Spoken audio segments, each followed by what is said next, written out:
Cullers, préparez-vous.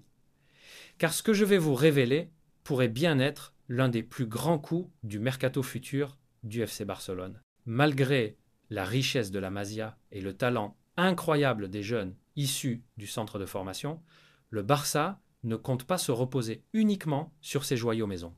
Hansi Flick et Joan Laporta ont un objectif clair, renforcer l'équipe avec des joueurs capables de marquer une nouvelle ère. Et dans cette quête, un nom revient avec insistance, Kenan Yildiz. Âgé de seulement 20 ans, le prodige turc de la Juventus impressionne déjà toute l'Europe. Passé par le Bayern Munich avant de rejoindre la vieille dame en 2022, Yildiz a littéralement explosé en Serie A et sur la scène internationale. En 86 matchs, il affiche 16 buts et 13 passes décisives, sans oublier ses prestations XXL lors de la Coupe du Monde des clubs, 3 buts et 2 passes en 4 matchs. Autant dire qu'il a déjà prouvé qu'il avait les épaules pour jouer au plus haut niveau.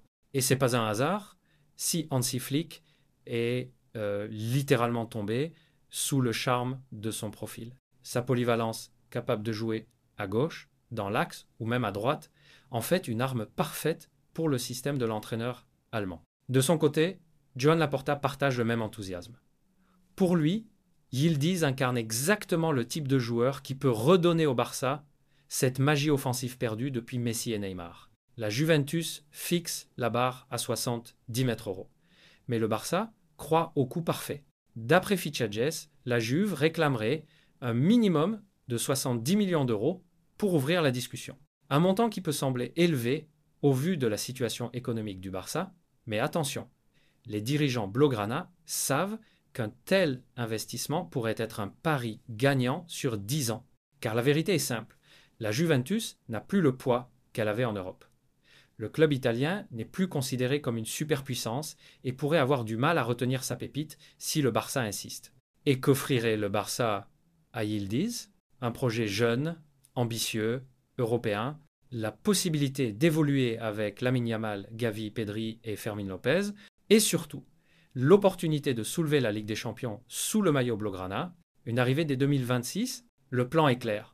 Le Barça pourrait tenter ce coup monumental dès 2026, le joueur est sous contrat jusqu'en 2029, mais le timing pourrait être parfait pour bouger dans 2 ans. D'ici là, sa valeur pourrait encore grimper, ce qui pousse les dirigeants catalans à réfléchir très sérieusement à l'idée de sécuriser l'opération au plus vite.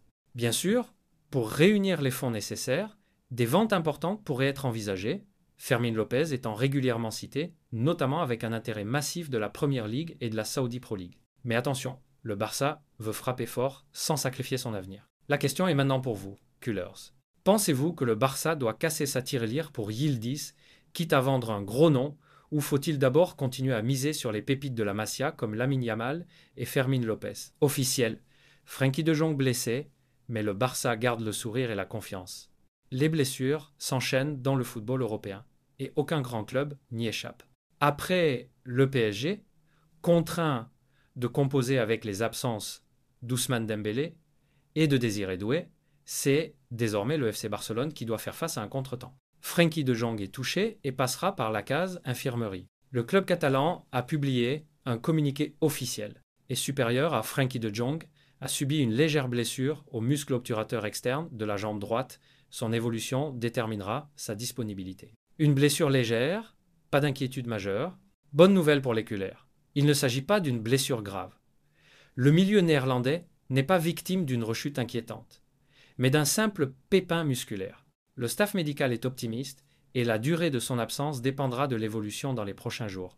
Autrement dit, le Barça ne veut prendre aucun risque, mais De Jong pourrait revenir rapidement. Flick a déjà un plan B solide. Ce qui rassure encore plus, c'est que Hansi Flick a anticipé ce genre de scénario.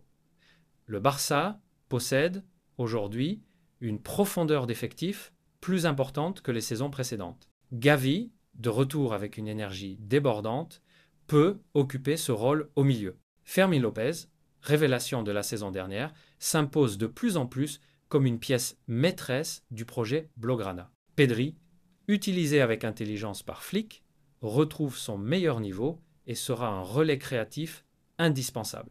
Bref, même sans Frenkie, le Barça garde des solutions variées et compétitives. L'importance de Frenkie dans le système Il ne faut toutefois pas minimiser l'importance de Jong.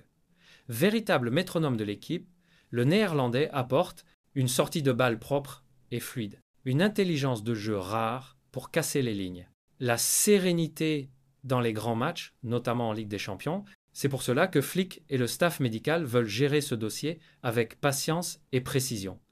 Pas question de précipiter son retour. Frenkie reviendra quand il sera à 100%.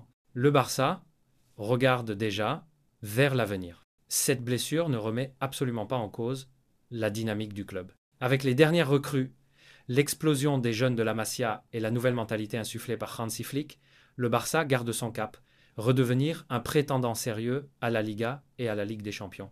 De Jong manquera peu, être 1 ou 2 matchs, mais le groupe est prêt à répondre présent.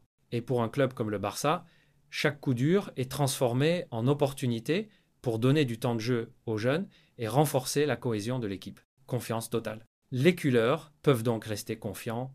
Frenkie de Jong reviendra vite plus fort et dans un Barça qui avance avec une ambition claire. Cette saison, tout est mis en place pour que les blessures n'arrêtent pas la progression du club. Et vous, Kühler, pensez-vous que le Barça doit gérer plus prudemment Frenkie de Jong ou au contraire l'utiliser dès son retour pour les gros rendez-vous à venir? Commentez votre avis